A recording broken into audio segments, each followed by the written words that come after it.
we're kind of taught societally to just go hard. If you're not getting your way, or if something isn't happening the way you want to, you should push hard and force it until it does. It's like you put your needs last, you put the things that have happened to you to the back of your head, and then you somehow feel deficient because there are these physical issues that you're dealing with, or you feel like there's this innate brokenness to you and your experience. This isn't sustainable for a well-lived life.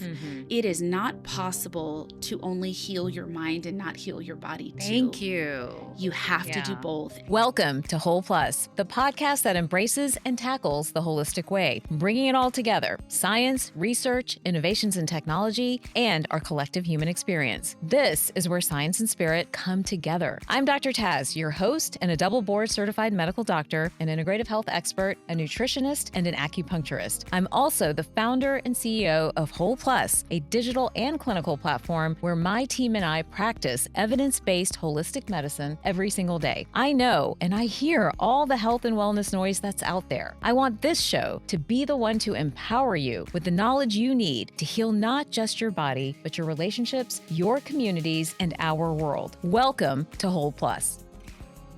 I spend a lot of time on this show talking about the connection between our 5 bodies: our physical, mental, emotional, spiritual, community body, and how they all work together to really make us whole. Well, imagine my excitement when my next guest can speak the same language as me and put together a plan to get us all there. Please join me in welcoming Devi Brown. Devi has touched the lives of countless people, including renowned artists, athletes, and executives of global corporations. She served as the Chief Impact Officer of Chopra Global before founding her own company, Devi Brown Wellbeing. She's currently the host of the leading spirituality podcast, Deeply Well. She's the author of Crystal Bliss and Living in Wisdom, and proudly serves on the board of directors at the Omega Institute for Holistic Studies. Please join me in welcoming Devi to the show. I am so thrilled to have you on the show today. I have been an admirer of yours for such a long time, and I know we've connected before and we've met before, but we all have journeys and life takes us in different directions. And I know you've had quite a journey as well. So I am thrilled to bring your story to our audience so that they can be inspired by all the amazing things that you've done.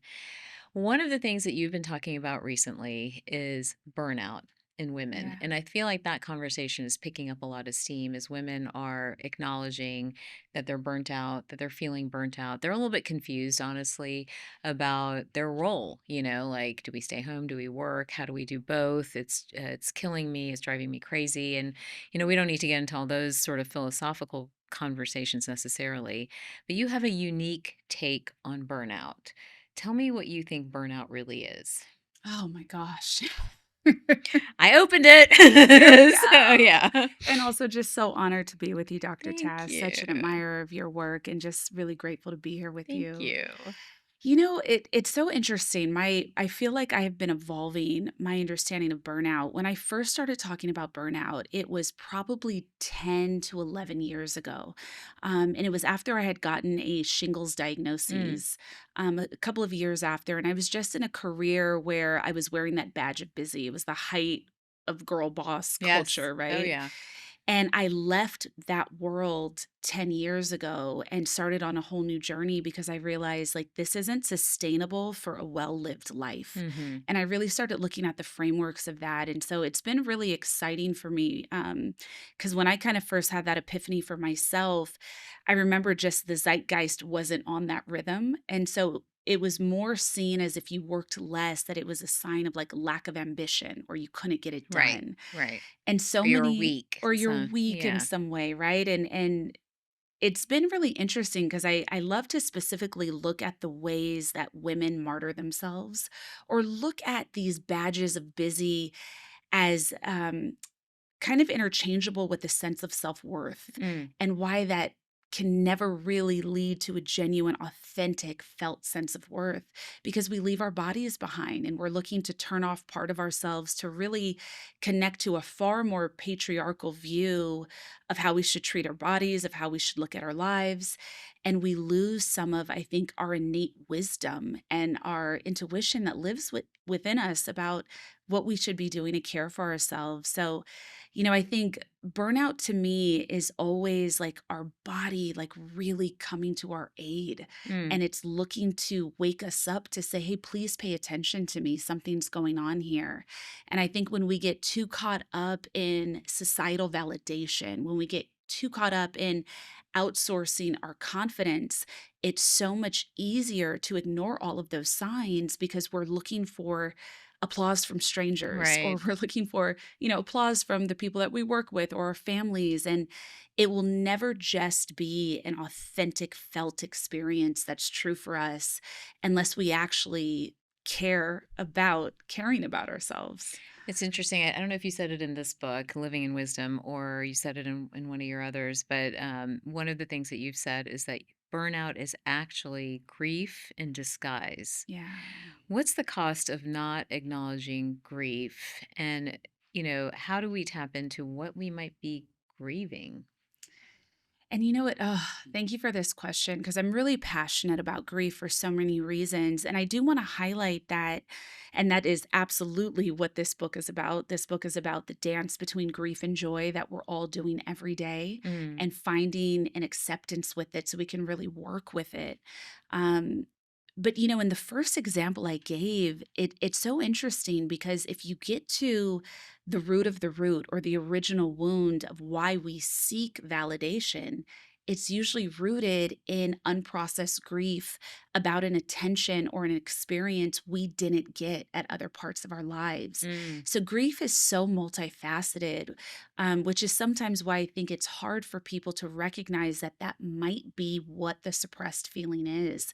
Because we're so used to culturally looking at grief as being usually just strictly related to deep, profound loss, or some of those once in a lifetime losses that we carry that haunt us. But grief is also things that happen to us in childhood, things that didn't happen for us in childhood.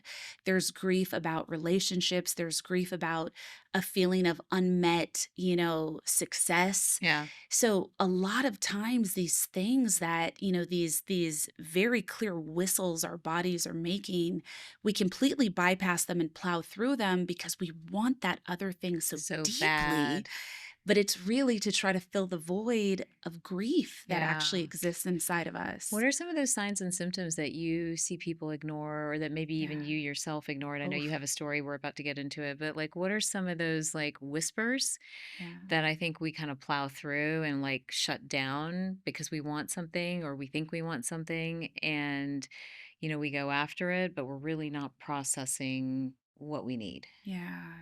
And for each of us, of course, this can be so different. It's such a vast spectrum of how our unique bodies respond. But for me personally, whenever I feel highly irritated and exhausted, I know that there is something that's out of congruence. The Mm, way I understand purpose to move in my life is through alignment and ease. So we're kind of taught societally to just go hard. If you're not getting your way, or if something isn't happening the way you want to, you should push hard and force it right. until it does. Right. And I don't believe that that is everyone's actual path. It is absolutely not mine. I found that when I force things, sure, I may be able to eventually get them, but it's actually probably not what is intended for me. And now I'm on a detour that could take years to get out of before I Mm, find the most aligned path. So for me, whenever I have a high level of irritation, that is not my innate setting. So I know that's a marker that there is something that is out of alignment. If I am exhausted, that definitely means something is out of alignment, especially if it's not a short term exhaustion because I'm just trying to see something right. through that just happens. I'm in a season where it is going to take a little more time. But kind of monitoring your overall feeling.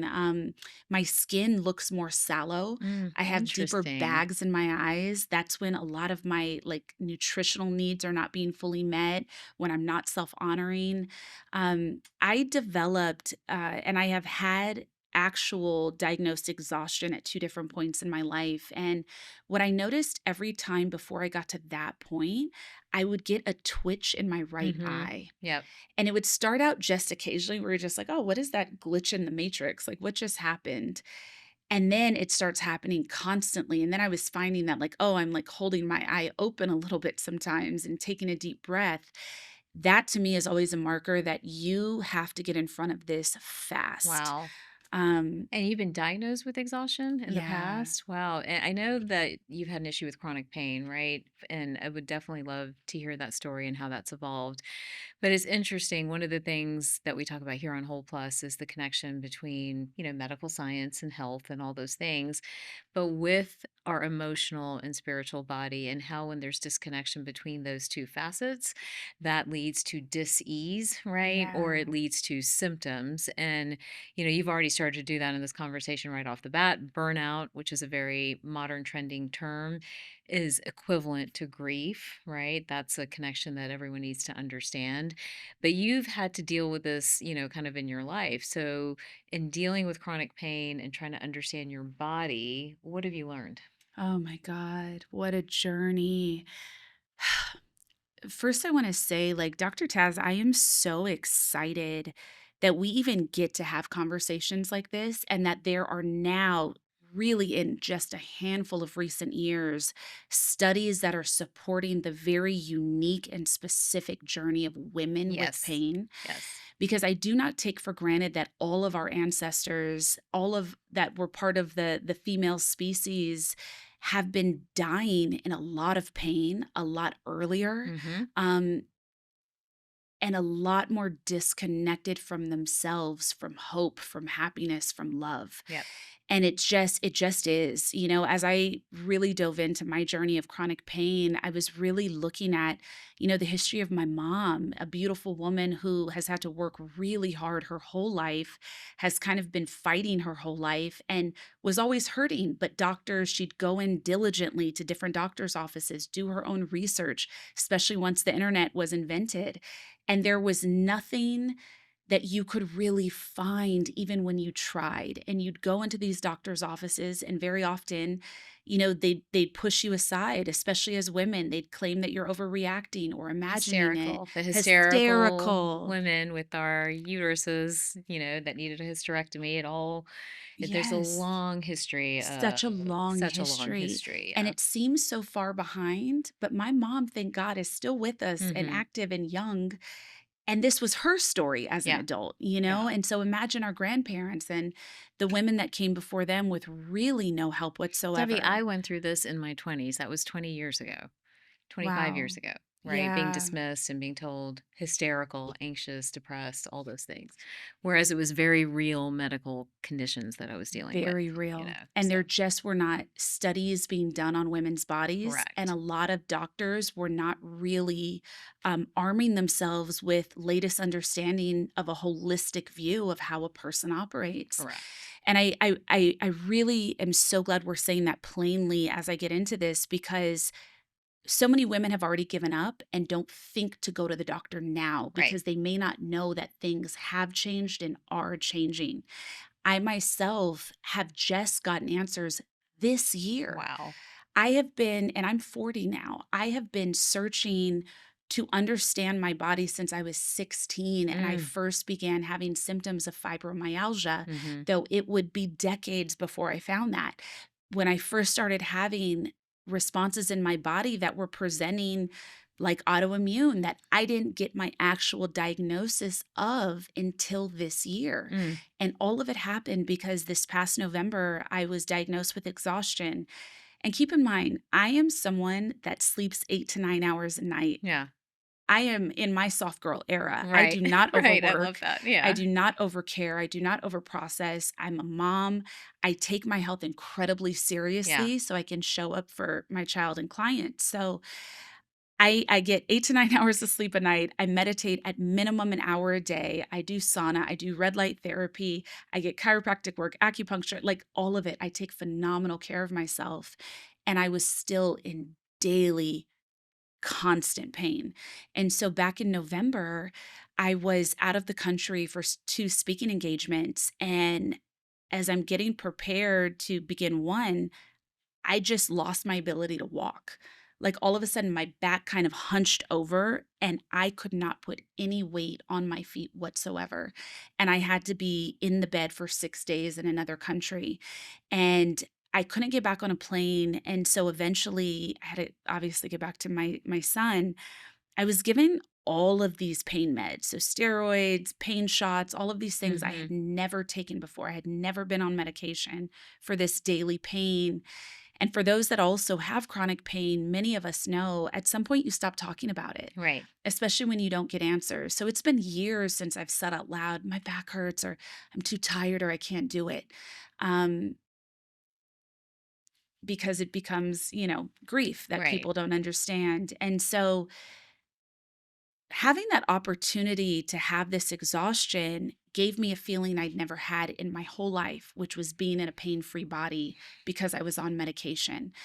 I didn't want to have to stay on medication, but I did say, okay, maybe now it's time to go back to Western medicine. Aside from my OBGYN, I hadn't seen a Western medical doctor in at least a decade. Mm.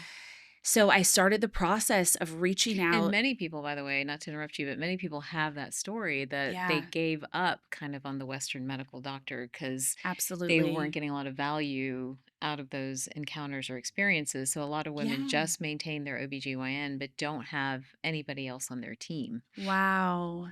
And it's like, and we pay for insurance, Yeah, right? Every everyone pays for year. the insurance, but Because I think at a point, I know for me, I was tired of feeling like I was in a space and, my doctor was being condescending yeah, or I hear just that all the dismissive time. or Yeah. moving me out. And as someone that is a meta learner that loves to research and think and process, I have made it my business to understand my Right. body, Yeah. right? What else would I be doing if not researching myself and what I was going through? Right. And so I'd been finding so many other methods that were helping me, but I still didn't have answers. And so I did a lot of trauma work on myself to work on, past adverse experiences that helped me understand, what research is now beginning to support those links between especially early childhood Yes. experiences and chronic pain and autoimmune disease in the body.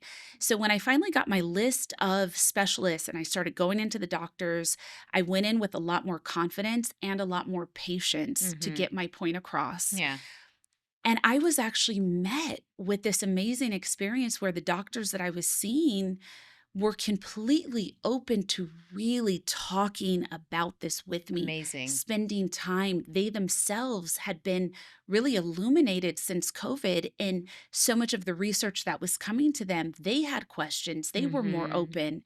So it felt like so much more of a symbiotic and harmonious relationship. Like we were in collaboration with finding out what my needs were. And so through that process, and you still have to go through a lot of processes, we were actually able to now see through different blood work, through different MRIs, what my issues were. And now I'm on the path to meeting that need holistically as I had been doing, and now also with Western medicine and treatments. And it's been really revolutionary for my life. That's incredible. Now, as you look at that journey, what did you have to tap into? And I'm curious, how much is the motivation for living in wisdom? Like what was going on in your personal life? How much of that did you have to tap into and try to understand what all the inner connections are? Autoimmune disease, Yeah. by the way, I always tell my patients is that it's like at least three hits, right? And I'm always trying to figure out these triangles like, okay, is it your hormones? Is it your stress or your trauma? And is it something else? And like, what is the story for each person? And we're always trying to puzzle piece it together. To your point as well, there's something called the ACE test. It's the Mhm. Adverse Childhood Event Test, that you can ask for in your doctor's office or ask to be administered. It's a survey, it's a questionnaire.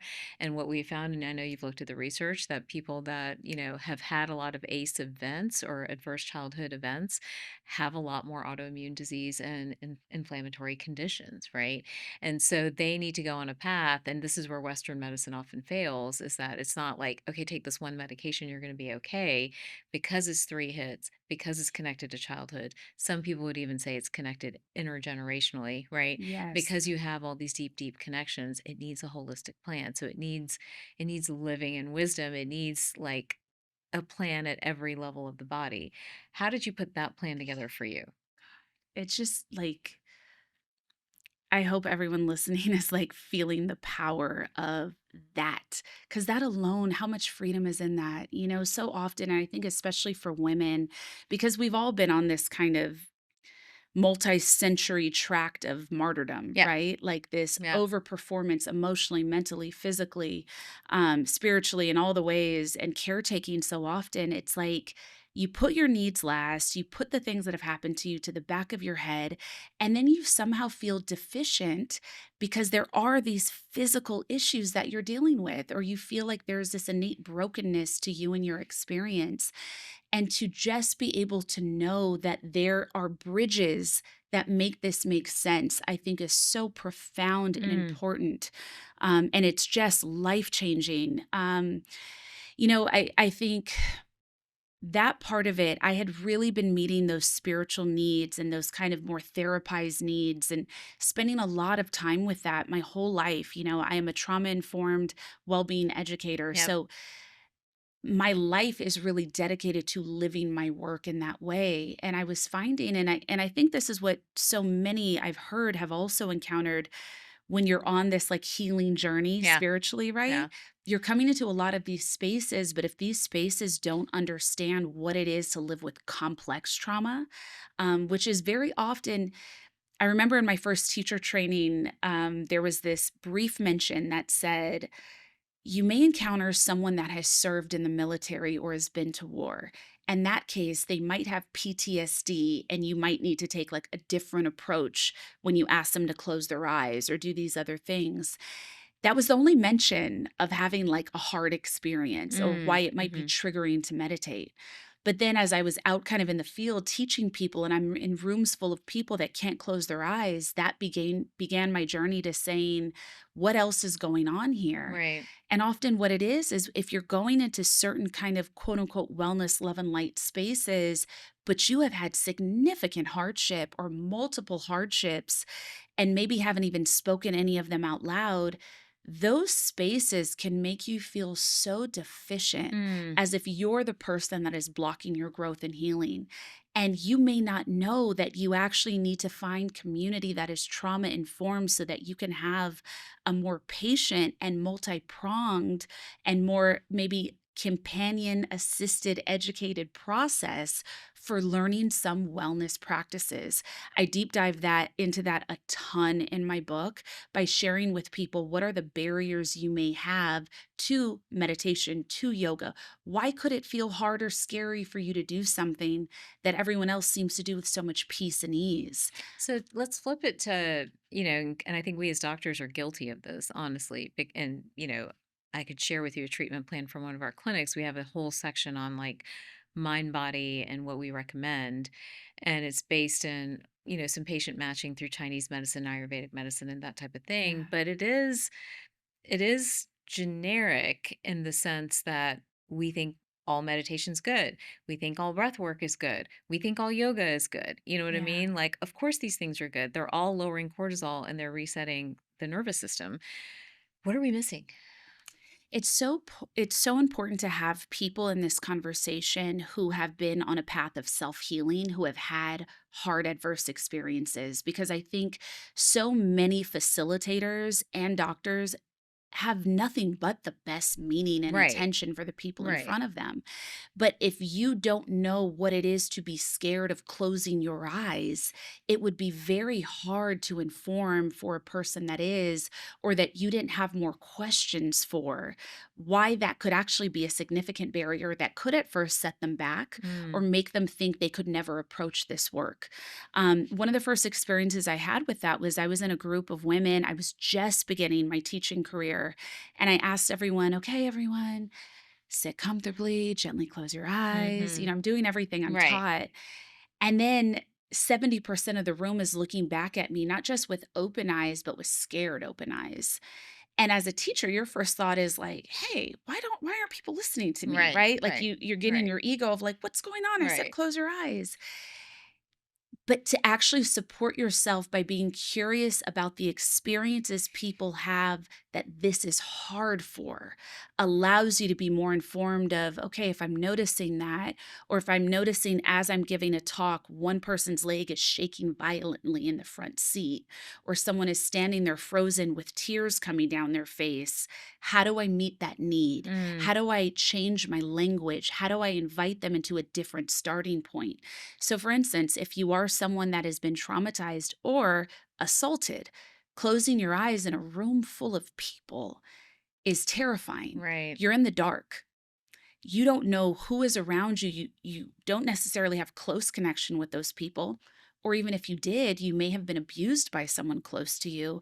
So, what's a way to start bringing yourself into a position where you could try that experience?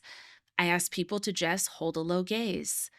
Allow yourself, Mm, instead of having your eyes brightly wide open, which won't give you any meditative feeling, if you bring them like just slowly, slightly open, and then just notice your peripherals. What can you see around you? Okay, can you still feel safety? Can you connect to a scent? Can you connect to a feeling? Can you tap yourself while you're doing this process?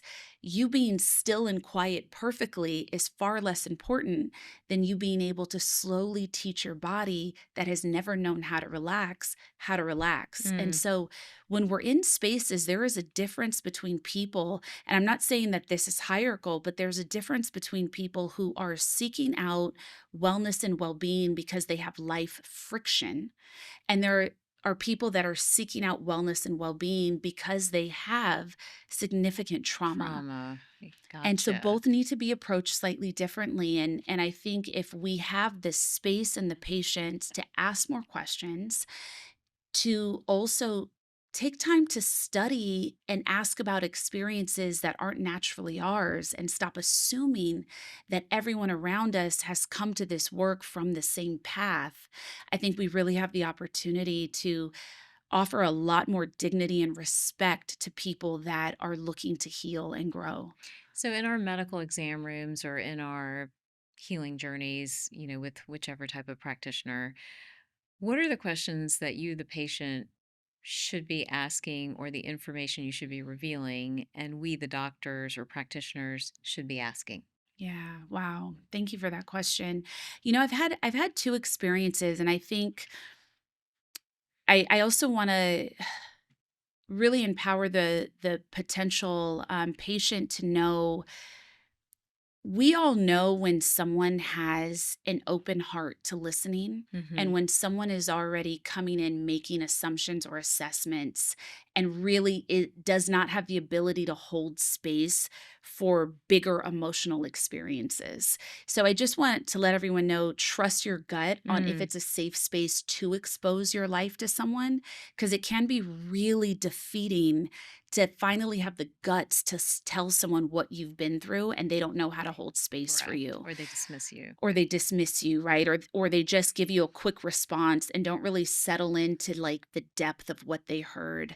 But I will say, in my experiences in the last handful of years, like, I have been brought to such deep emotion and tears because a doctor has just reflected back to me the depth of what I've shared. And now I never had these questions before, but now doctors are asking, aside from just, hey, did your mom or dad have heart disease? Did they have high blood pressure? They're asking, did you have two parents in the household? Did you witness or experience traumatic events in your younger life? Were you in poverty as a young person? Did you have access to education? Were you bullied? There are very investigative and curious questions about developmentally, where were your needs perhaps not met, Mm, interesting. did you have the ability to have experiences that fortified your own resilience or not, right? And the answers to those questions can really tell doctors so much if they're informed with some of these incredible new understandings Right. of the links between trauma and the body. Another thing too that was a big part of me figuring out what my autoimmune was, we have dormant genes in our bodies, Right. right? Hmm. Now there is science that is showing and proving that some mental health conditions and some diseases are activated because a dormant gene was activated by a traumatic experience. So sometimes you have these dormant genes and you're lucky to grow up in a beautifully loving, Home. home. Yeah. And so it's never an issue for you. Other people might have those same dormant genes and it gets flipped on like a light switch Yeah. because you've had a really hard experience. And maybe you've had a hard experience that wasn't also met with nurturance and care. And so it's like, we're always asking, right? Like that question, like, is it nature? Is it nurture? And it's like, it's a lot of Both. both. It's Yeah. both. Yeah, I talk about that all the time. So part of this is recognition of what's happening and what's going on, right? That there has been trauma, that there's an issue, it's connected to the disease process that's manifesting, that we need to go on a healing journey. Part of the problem is the recognition on both the part of the patient and the doctor. You've been down that journey. But the other part of the problem is, how do you start these journeys? How do you begin? And there's so much out there, right? Part of my motivation, honestly, for even doing this show is like there's just so much information out there, but it needs to be brought into a lens where it's crystallized and personalized for you. So you can Yeah. start your journey and you really know what the right first step is for you versus for somebody else. I'm curious, like, how you would advise somebody to begin that type of journey and to know what to begin to do. And then, kind of a backup to that question is, what are the biggest myths that you have seen out there in the wellness, biohacking, high achieving, performance driven community that we live My in God. today? Yeah. We're going to turn our age back 100 years, and even though we're not at 100 yet. You know what I mean? Like, Yeah. what have you seen, and what would you tell people? I think the biggest myth is that you can do it with just one thing, Mm. with just one modality, right? And I think for some, it's this idea that you can do all of this with just biohacking or just focusing on your physical fitness and making your body, just like pristine. Same thing with, I think, this idea that you can really deeply be on your healing journey and only go to cognitive therapy, talk therapy. When you know, or you at least have the intuitive sense that there is work to be done to have a higher quality of life in any capacity, it's always gonna be holistic. It's Mhm. always gonna be Correct. meeting that Thank you. four-pronged need, Yeah. right? Yeah. Mentally, physically, emotionally, and spiritually. It is always going to be all of it. And I think that's why, at least in my approach to self-care, I was always kind of telling people you have to do something in each of those categories. But when it comes to being on the journey, no, it's not gonna come from one thing. It is not gonna just be maybe that one person you really connect to their methodology or their work, or just seeing a medical doctor or just going to one kind of a therapist. It is okay if it takes your whole life. This is your life's work, right? Like, you are your own life's work, so it doesn't have to be done as fast and as perfect as possible. And also be really curious and begin your own research with yourself. I think the first threshold is being honest with yourself that there is a need that you have, Mhm. that there is a certain level of suffering you're experiencing in some capacity. Then it would be looking at, and this is harder, and I absolutely defer to everyone's personal therapist or supportive Right. community that they're Right. working with on their unique needs. I know nothing about from being on this side of the Right. microphone. Um, but it would be taking a look at early childhood. And, a lot of, for so many, there's all different kind of barriers to being able to do that. One, profound trauma, and Right. there might be Right. gaps in your memory, right? Or your experience. Having mental disorders or your mental health not feeling strong, there's a barrier to approaching that work when you're in a low space. And also,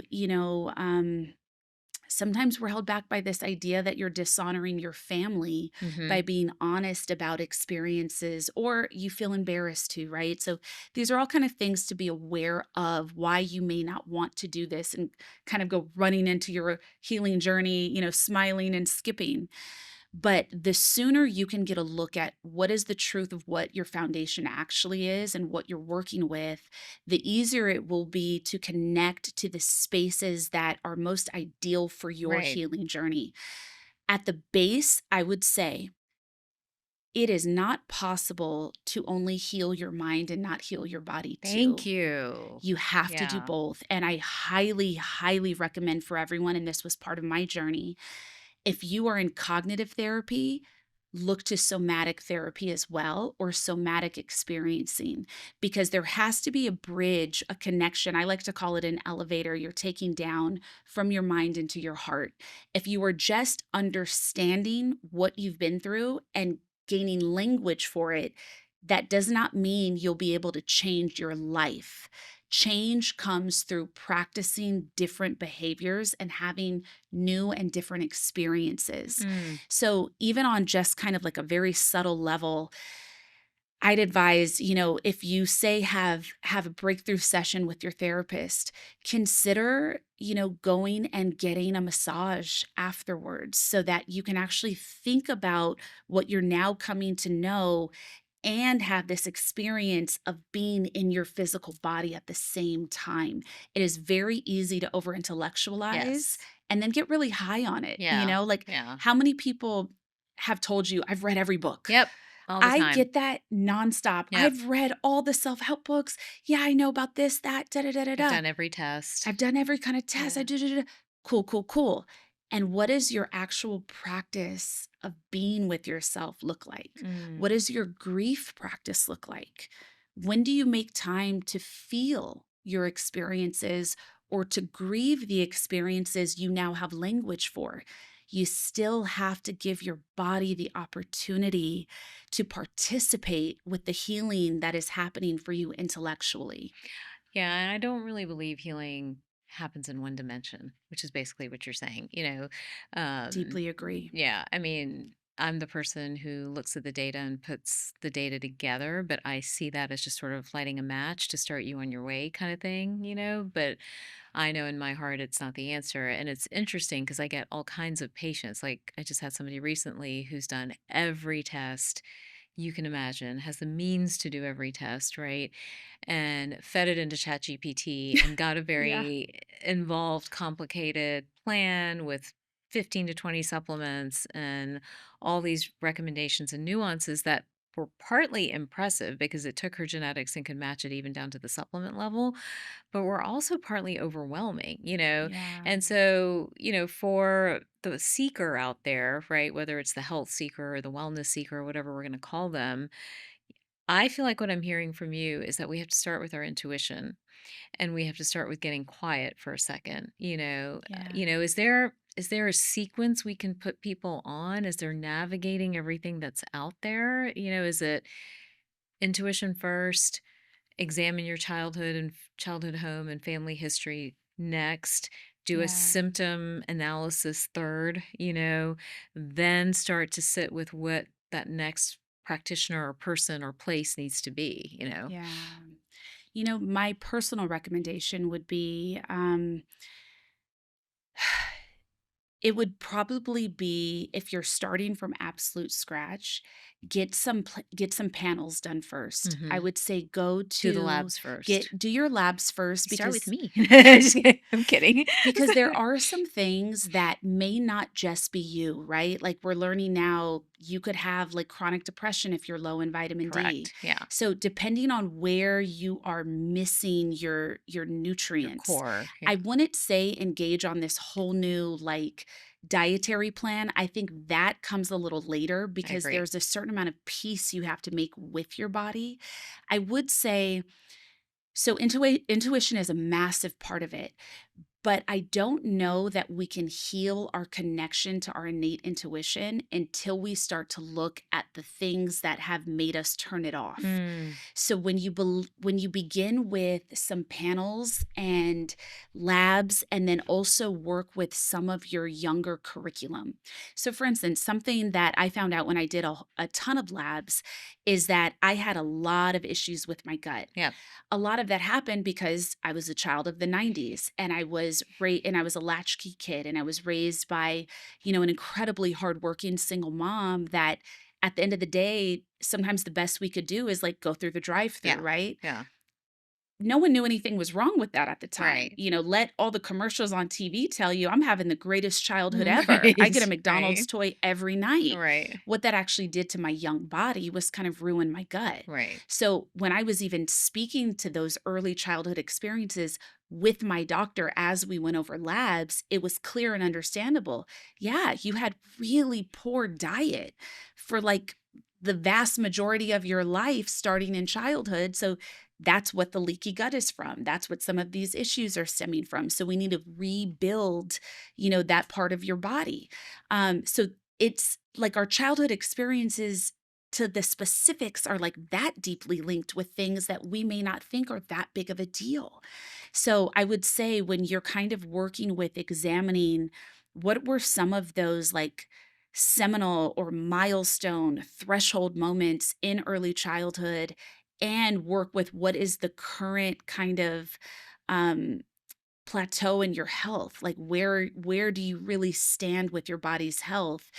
That is such a powerful start. From there you get to really then start to move into more of the spiritual Yeah. healing and the aspects of acceptance, of making peace with things that we can't change, and coming up with a way to really, and this is my belief, connect with God, Yeah. Yeah.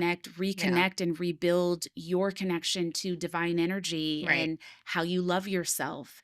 I even think, and this is probably a slightly revolutionary statement, but I even think that it's very difficult to connect with the spirit world or with God, whatever your belief system is, if you are not clear and balanced from a chemical, nutritional, inflammatory standpoint. I think you are so Yeah. clouded that you can have this concept of spirit and you can intellectually understand it or you can traditionally follow it, but you can't truly feel and connect until you get that foundational chemistry taken care of. And it's, I'm a little surprised that you pick labs because that's what I would have picked, right? Because I see that. I mean, I just had a patient the other day with severe burnout, severe depression, not a thing checked on him. No one checked B vitamins, vitamin Mm, D, inflammation markers, hormones, none of that stuff. And I'm like, there's some foundational work that needs to be done, before you're, given the label and placed on a medication, yeah. so I 100% agree with that just from my experience and what I've seen in practice for sure is that that is a great beginning point, and sometimes your intuition clears as you do that stuff too, so Absolutely. sometimes that is the journey up that I like to talk about is like get the tactics, get the get these granular details maybe taken care of, and then the answers start to come to you and you become your own self-healing vessel, so to speak. How did this play out in your Yeah. life? How did this journey play out in the course of your life and what you're doing today and the book, all these things? So Oh my gosh. Yeah, it's been so much divine orchestration, so much really listening to intuition like at the deepest level the first time. you know um it's interesting. I think a lot of my path was really reverse engineered, and I think it is because I really love being able to work with sometimes harder cases to mhm. figure out, Same. Yeah. right? So Yeah. you're like Yeah. you got to do that on yourself Yeah. too. Uh-huh. um I came when I was in my early, so I've always been fascinated by meditation, by spiritual work, by self-help work. I Yep. was really a kid that was like reading self-help books at 11, trying to meet a need I didn't even know I had. But now looking back, I'm like, wow, girl, like you Yeah. really showed up for yourself. Yeah. But I had, when I was in my early to mid 20s, I had been working, like, I had started working multiple jobs when I was 16, and I had found myself in a very high paced career, fast paced career, by my early 20s. And by my early mid 20s, I had gotten shingles. And that is something that a lot of doctors will tell you typically presents 70s, 80s. You're in your elder life when that particular condition, which is usually a stress response, comes into your body. It was really painful. I had no idea what was going on.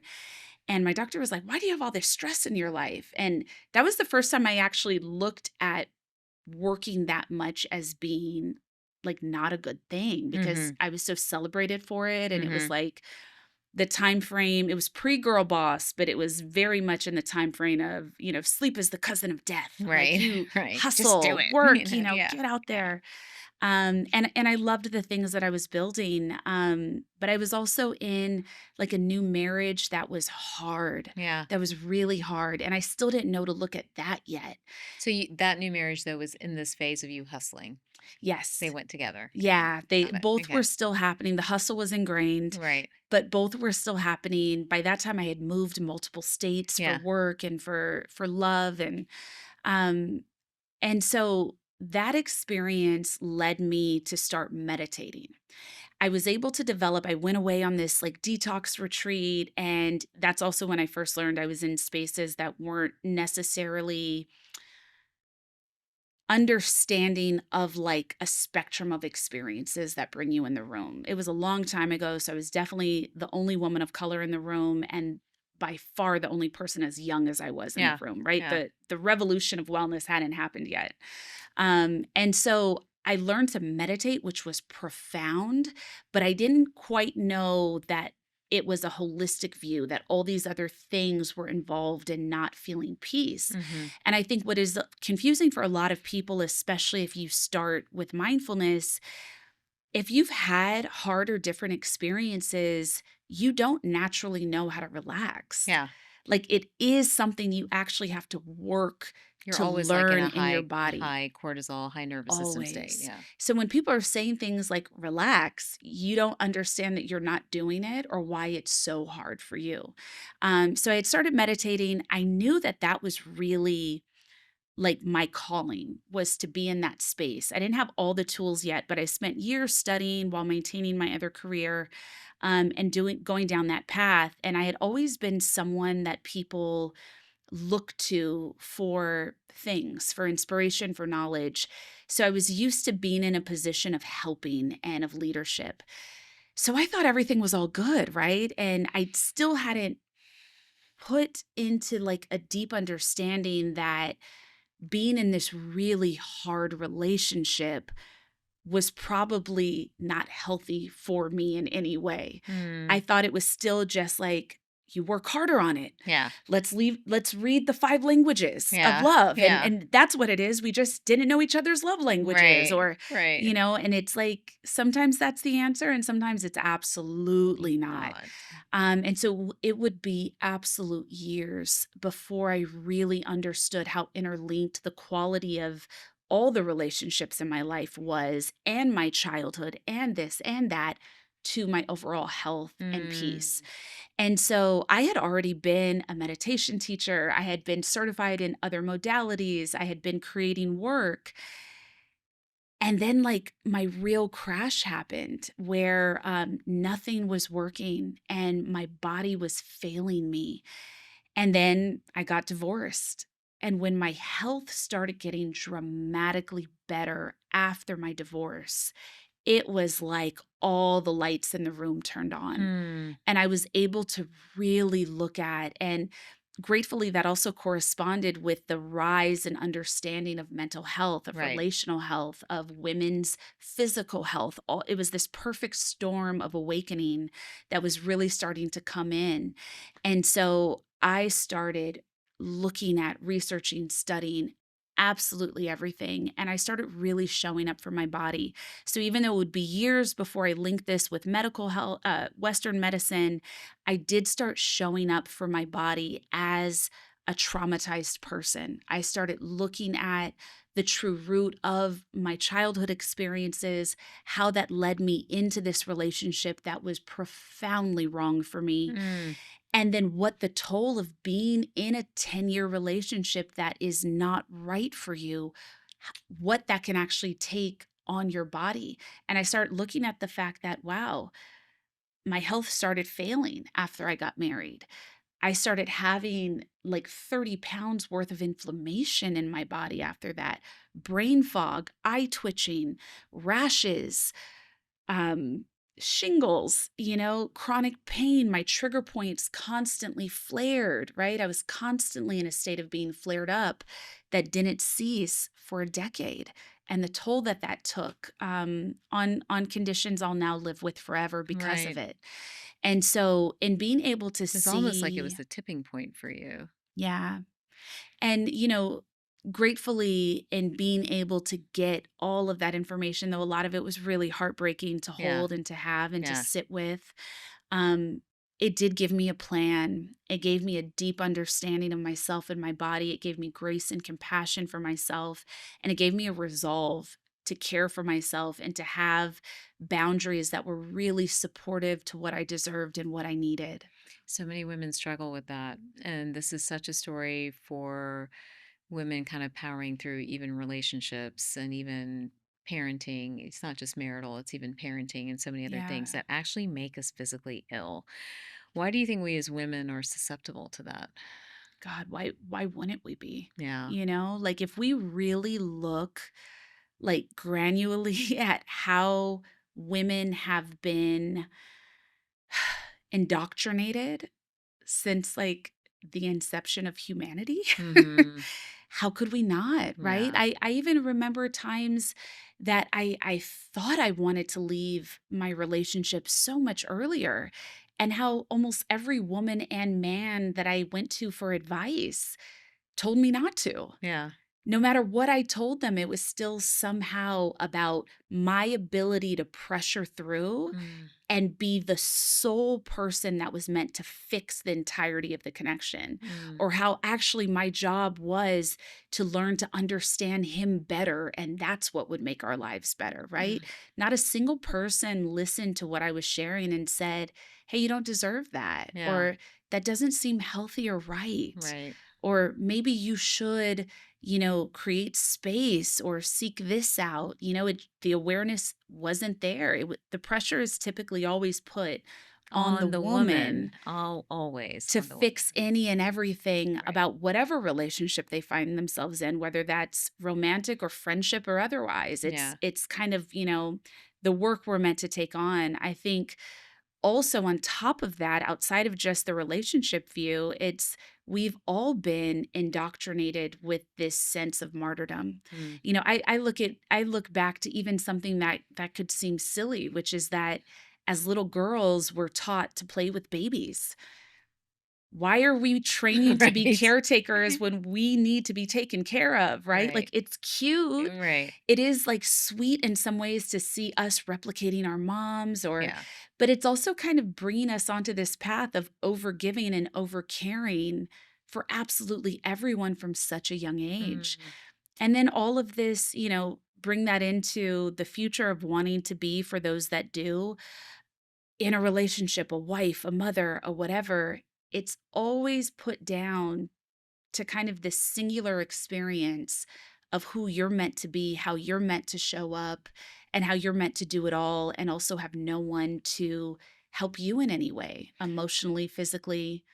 And mentally. I mean, I Yeah. hope that whoever's listening to this will, if you know someone who's struggling in a relationship or someone struggling, that you're supportive. We have so many stories throughout our family lineage of people doing exactly that, right? Like put up with it, Yeah. ignore. There's no divorce. There's never been a divorce in our generations. How dare you go get divorced? My mom was told that, like of being Absolutely. forced to carry on the show, so to speak, and it does make us physically sick. And I think, every woman everywhere needs to understand that and support another woman if she's going kind of through that journey. What's Yeah. the one piece of wisdom that your body gave to you? Mm. I think really working not just to hear my intuition, but to listen to it the first time. I don't know if we ever stop hearing it, but we do find a way to bypass Oh, it yes. faster and Yes, faster every yes, for time. sure. And I think like being able to reconnect to that inherent wisdom of trusting a gut response has been really special for me and life changing. I Mm, think a way that I used to kind of jokingly say this years ago would be, listen to God's whispers so you don't have to get punched in the face, mm, or mhm. catch a fight with God. And I think that's how I look at it. I'm not looking to argue with God anymore. I trust that my body is connected to the divine, to my own safety, and that when I listen to it the first time, I can listen to it without having to have proof of why I should be listening Ooh, at this point in my life. I love that. I love that. Tell us about living in wisdom and what you're doing in in this particular book and what you're hoping the reader will take away. Thank you. I hope with Living in Wisdom, I can help people get out of their heads and into their bodies. I wrote this book for people that are intellectualizers, the people that It's have the everyone. answers, It's every single person. that read the books, right? Or Yeah. listen to the podcast. Yeah. And, I really want people to move into a state of, let's not just keep regurgitating information and feeling so proud of ourselves because we know the terms. Let's actually work to spend slow, patient time with ourselves, which is also usually the most unnerving and triggering, so that we can change the experiences we're having and bring in a higher quality of well being into our lives. My book is really focused on what I experience as the divine dance of grief and joy that we are all doing in every moment that we may not recognize. I think we run from grief, we run from discomfort, and it is so much easier to actually find a way to meet those needs in real time than it is to spend a lifetime running from them and then trying to do this kind of bigger work all at once. And Mm, so I think in today's day and time more than ever, it's so important, and we are deserving of the compassion necessary to understand we are dealing with a lot and life is hard. yeah. Pretending it's anything but, it just robs us of our human experience. Life is challenging. Um, it's been designed to be. It's never not been challenging for anyone who's ever lived. Even for those, for those of the Christian faith, you think of who is the most perfect person you've ever known, Jesus Christ. Hmm. How hard was Jesus's life? Right. Such a good It's one of point. the hardest, Yeah. heartbreaking, most challenging stories I've Definitely. ever And heard. most of the religious leaders, if you look at their lives, it was not Absolutely. some floating in roses type parade that they were on. They were truly suffering. They truly Yeah. walked a path, you know. So, And all our great leaders, yeah. all our great servant leaders, Yep. usually it's you come to these deeper truths that serve humanity through a lot of personal hardship and self excavation. And I think, you know, we really should be looking to be with ourselves and our bodies, because right now we are experiencing more than any human alive ever has. Not only are we reckoning with our own lived experience, right? Which is going to include challenge, right? To the Hmm. degree, I don't know, but it will include challenge. For some people, it's a lot more challenge than others. But then we also have the challenge and the agony of bearing witness to profound hardship all around us. Hmm. The hardship that's in front of us, the Hmm. divide that is happening in this country, no matter what Hmm. side you find yourself on. But we're also witnessing holy war in the world. We're witnessing many wars Yeah. in many countries, Yeah. so much death, starvation, murder everywhere. And we're seeing it all at once like no one alive has ever had to before. Yeah. Think about a couple hundred years ago, it might be a year before you even find Found out out there about was a anybody. war. Right. And Yeah. it's Yeah. probably ended by the time you heard about it. So Yeah. I just bring that forward to say it's a lot Yeah. on this human body, on this human brain, on this human heart to be holding so many things at one time. And so we should all be looking to disengage from this kind of stoic, silent way of approaching ourselves in life, this martyred way of approaching ourselves in life, and really look and say, it's a hard time being alive. How do I meet that need? How do I meet it in a way that I can still also connect to my purpose, to joy that I deserve to feel while I'm here, to happiness, to health, to love? And in order to authentically have any of those feelings present in our lives and body, love, happiness, purpose, we also have to be willing to say, and I will feel the grief too, Yeah. and I'll find ways to move it. I'll find ways to free myself of that energy or to honor it while it's here so I can authentically have space for the good stuff while it's present too. So powerful. Where can we find this book? Living in Wisdom, gratefully, is available everywhere that you enjoy buying books. Amazon, of course, you can always get a great, nice little deal on there Yes. and get it Prime. Yeah. And also the audiobook. I had Yeah. such an amazing Did you time. record it? I did. Amazing. Wow. And I Yeah. Yeah. loved it. And so I was also able, for those that may have connected with me on the Chopra app, Leading Daily Meditation, Yeah. I have meditations that I voice from the book that you can do. My desire was really to create a body of work that I could also be a companion with you on the journey Yeah. as you read it, Yeah. and explain why I think one of the best compliments I got about the book recently was a woman had come up to me and she said, "Oh my God, your book made me so angry." And I said, "Really?" And she goes, "There were a few times that I'd read something and I'd be like, what is she talking about?" And I would get in the car and I would take a drive. And by the time I made it back home, I would pick it back up and be like, oh, Mm-hmm. this is what she meant. Okay, let me investigate why I'm so upset. So she said I'd spend a few days with that feeling and I'd get to where I needed to be. And then I'd pick the book back up. And so for some people, that depending on what we may be suppressing, that may be the experience. Right. And I'm so grateful that wherever you are, my desire is that it can meet you somewhere with grace and with dignity and with process to transcend what the againstness may be to the work. There's so many ways women, men too, deal with the emotional load, deal with being out of alignment. Suppression is one for sure. Anger is another. Irritability, as you mentioned in the beginning, frustration, depression. There's so many different ways. We all process this stuff differently. I think the importance is just start somewhere Yeah. and begin the journey. And I love that, this is a tool for people who are ready to begin that. And I think everybody should start a healing journey, because if you don't start it today, I promise you it will show up, and you and I will be talking about it at some point in some way. All right, final question. What makes you whole? Yeah. Oh my gosh, what makes me whole? Wow.